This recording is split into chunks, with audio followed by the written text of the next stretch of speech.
Il y a dans notre monde des mystères inexplicables. Entre croyances et perceptions du monde qui nous entoure, une frontière subtile sépare le réel de l'irrationnel. Certains d'entre nous ont vécu des expériences que même la science ne peut expliquer. Apparitions fantomatiques, lieux dits hantés ou encore objets possédés, les récits que je vais vous raconter ont bouleversé ceux qui les ont vécus et dépassent notre réalité. Entrons dans cette ambiance aussi intrigante que passionnante et effrayante, où l'angoisse se mêle à l'obscurité. Bienvenue dans le monde du paranormal. Bonsoir et bienvenue sur la chaîne de Maui Stories. J'espère que vous allez bien, que vous avez passé une très bonne semaine. Aujourd'hui, on est dimanche et on se retrouve pour 4 nouvelles histoires paranormales de mes abonnés. D'ailleurs, pour ceux qui le souhaitent, je vous invite à m'envoyer vos histoires sur l'adresse mail juste ici, mawit.stories@gmail.com. Vous pouvez le faire également sur une discussion que j'ai créée sur mon groupe Facebook, que je vous mettrai directement en barre d'infos. Et sans plus tarder, on commence tout de suite avec la première histoire.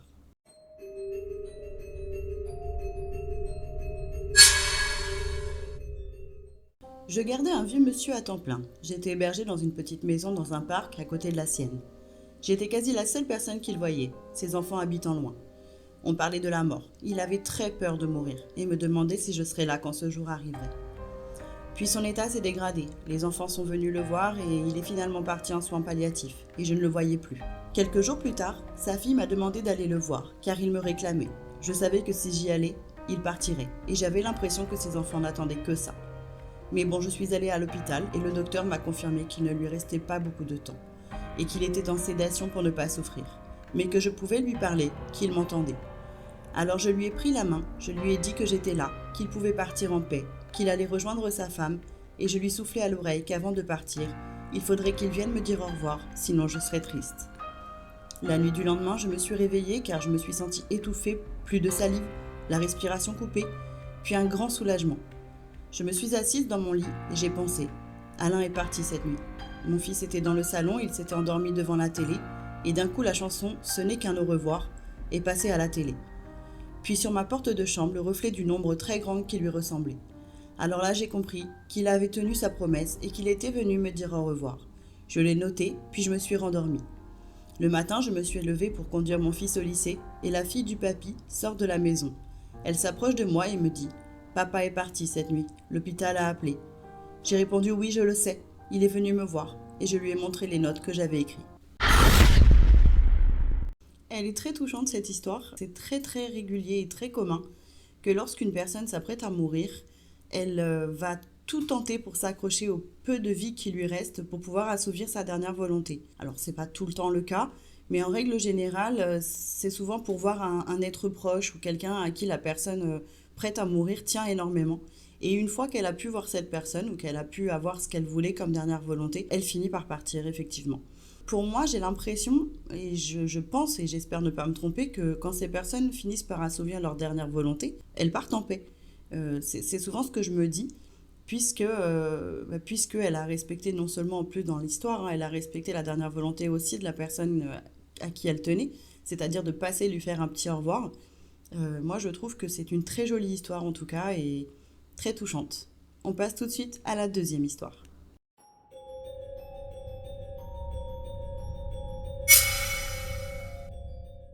Bonjour, ma petite aventure se passe quand je devais avoir 12-13 ans environ. Aujourd'hui, j'en ai 36. Mais ce souvenir reste toujours gravé, comme si c'était hier. Donc avec une copine, nous avions réussi à acheter des petits livres de sorcellerie chez un buraliste. Nous avons essayé 2-3 petits trucs, mais rien ne s'était passé. Un soir, j'ai eu la bonne idée, ce que je croyais sur le moment, d'enregistrer sur des cassettes audio les formules magiques. Au début, ça fonctionnait, ça avait très bien enregistré. Et quand j'ai eu fini, je suis allée me coucher. Et en pleine nuit, je me suis réveillée en sursaut. J'ai entendu des bruits, et quand j'ai regardé à la porte de ma chambre qui était ouverte, j'ai vu une grande forme type humaine qui se dirigeait vers moi sans toucher le sol. Elle était habillée d'une grande robe blanche d'une autre époque. J'ai eu tellement peur que je me suis cachée sous ma couverture. J'ai senti qu'on me touchait par-dessus ma couverture et d'un seul coup plus rien. J'ai ensuite regardé et il n'y avait plus personne. J'ai fini par me rendormir en me disant que c'était sûrement un cauchemar. Les jours passés et ma copine est venue à la maison. Je lui dis écoute ce que j'ai fait. Je lui fais écouter la fameuse cassette que j'avais enregistrée et en fait il n'y avait plus rien dessus, à part des grésillements. On n'en a pas fait de cas sur le moment et on a fini par ranger nos livres dans un coin et ne plus y toucher. Les années sont passées, rien ne s'est passé en lien avec cette histoire, enfin je pense, hormis cette porte qui me faisait peur la nuit, car elle était juste en haut des escaliers. Nous avons déménagé. J'ai 16 ans quand je retrouve ces fameux livres dans une chemise dans mes cartons, et je me rappelle de cette fameuse nuit. J'ai grandi et je fais ce rapprochement, enregistrement à haute voix, apparition, cassette effacée. Je me dis que soit c'est lié, ou soit c'est une sacrée coïncidence, mais je garde toujours mes livres rangés dans cette fameuse chemise, car je reste préoccupée par cette histoire. Au lycée, j'ai rencontré une personne. Elle parle de moi, c'est une amie, qui aujourd'hui est mon amie. On se raconte nos petites histoires et elle me dit que c'est sûrement lié à ça, car ayant lu plusieurs formules à la suite, elle me dit que j'ai certainement dû déclencher quelque chose. Aujourd'hui, avec le recul et certaines choses que j'ai vécues, je me dis que tout est possible et que je suis certaine que c'est lié. La réponse que tout le monde me donnerait serait que ça n'est pas réel. C'était une vision, sûrement d'un cauchemar. Mais pour moi, c'était bien réel. D'ailleurs, je n'ai jamais réussi à me débarrasser de ces fameux livres, toujours cachés des regards dans la chemise. Voilà pour l'une de mes histoires. Alors, cette histoire, c'est effectivement une histoire d'une amie d'enfance. Je ne citerai pas son nom, évidemment, pour l'anonymat. Cette personne, c'est une personne que j'ai rencontrée vers l'âge de 16-17 ans, c'est ça à peu près, et qui m'a effectivement raconté, on s'est raconté beaucoup d'histoires qu'on avait vécues, et qui m'a raconté cette expérience qu'elle avait elle-même vécue. Et effectivement, pour moi, et j'ai toujours le même avis, pour moi, même si c'était anodin, le fait de réciter ces petites formules magiques à haute voix pour les enregistrer a forcément dû déclencher quelque chose. Je m'explique. Quand on récite des formules magiques qu'on va trouver sur Internet ou à droite à gauche, on va le faire avec une intention. L'intention qu'on a, c'est forcément que ça fonctionne, mais c'est surtout le cœur qu'on y met au moment où on va réciter ces incantations. Et le fait d'y mettre beaucoup d'intention va forcément créer plus d'énergie. Il faut savoir que tout est fait d'énergie. Et l'intention qu'on va donner au moment où on va réciter ces petits rituels ou ces petites paroles vont pour le coup paraître être anodines et au final peuvent déclencher énormément de choses. Je ne sais pas si vous connaissez, et je vous invite d'ailleurs à faire des recherches à ce sujet-là, sur le pouvoir de l'intention. Vraiment, c'est quelque chose. Et c'est quelque chose qui est très connu. Par exemple, quand on va dire à quelqu'un, écoute, le positif attire le positif, le négatif attire le négatif. Et bien, c'est exactement ça, le pouvoir de l'intention. Voilà, on passe tout de suite à la troisième histoire.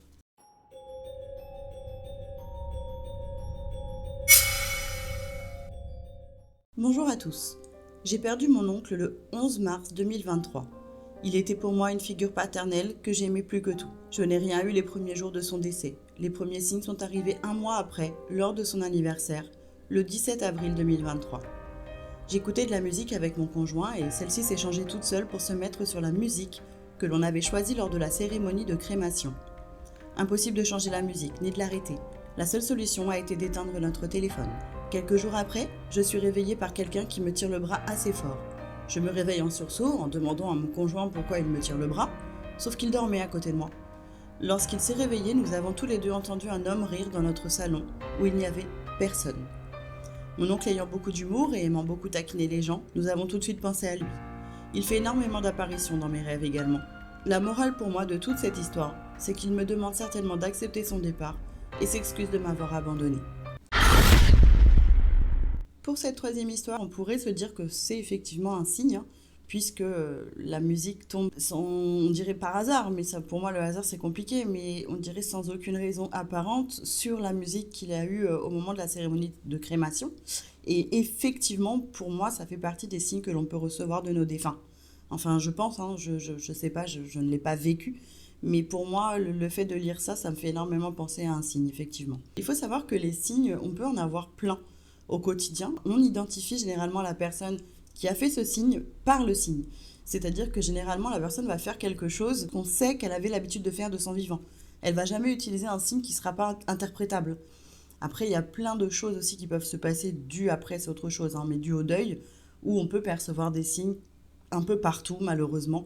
Et ce qui fait que ça n'a plus vraiment de valeur, puisque le fait d'être vraiment dans cette détresse, dans cette tristesse, on va tellement avoir envie et besoin que la personne nous fasse un signe qu'on va finir par avoir des signes partout et qu'on pourra malheureusement passer certaines fois à côté de vrais signes. Et ça, c'est dommage. Moi, je conseille énormément à toutes les personnes qui sont dans un processus de deuil et dans ces choses-là, de vraiment se forcer. Alors, je sais, c'est très facile à dire, mais il est important de forcer son mental à avoir des pensées positives au maximum, de manière à ce que les émotions qu'on a pour la personne défunte soient bonnes. Je vous explique pourquoi, c'est que tout simplement, en fait, ça va finir par devenir une habitude, ça va finir par être quelque chose qui va être automatique, on aura des pensées positives à la longue, et c'est ce qui va nous aider à avancer dans chaque étape du deuil. Alors bien entendu, hein, je dis ça, c'est facile à dire derrière la caméra comme ça.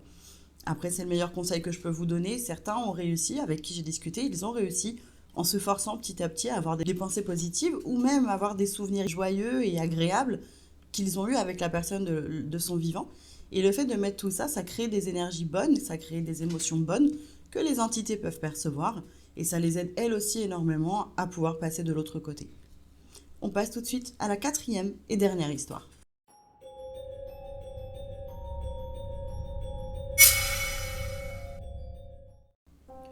Bonjour, je remets un peu dans le contexte. Je suis une petite de 4 ans, j'habite dans un village où il y a un château avec Châtelain et sa famille. D'ailleurs, ses enfants vont à l'école du village et forcément, moi et mes frères et sœurs, on les côtoie. Ils ont un chien loup que les enfants du village n'aiment pas vraiment, car il a tendance à les courser et à les mordre. Ce chien a de l'importance dans mon récit. Un jour, la châtelaine est venue voir nos parents pour que nous puissions venir jouer au château avec les enfants, car ceux-ci nous aimaient bien. Acceptation de nos parents, et nous voilà partis au château. Mes frères et sœurs sont très excités comme des puces, mais moi pas du tout. Plus je m'approche de ce château, et moins j'ai envie d'y entrer. Nous voilà arrivés. Mes frères et sœurs partent avec les enfants de la châtelaine vers leurs chambres respectives. Et moi je reste figée dans le grand hall, tétanisée. La petite fille qui est dans la même classe que moi m'invite à venir avec elle, ce que je refuse net. Je lui demande si on peut jouer ici, dans le début du hall. Cela aussi a de l'importance. Ce qu'elle accepte, et part dans sa chambre nous chercher des jouets. Je m'assois à même les dalles et j'attends.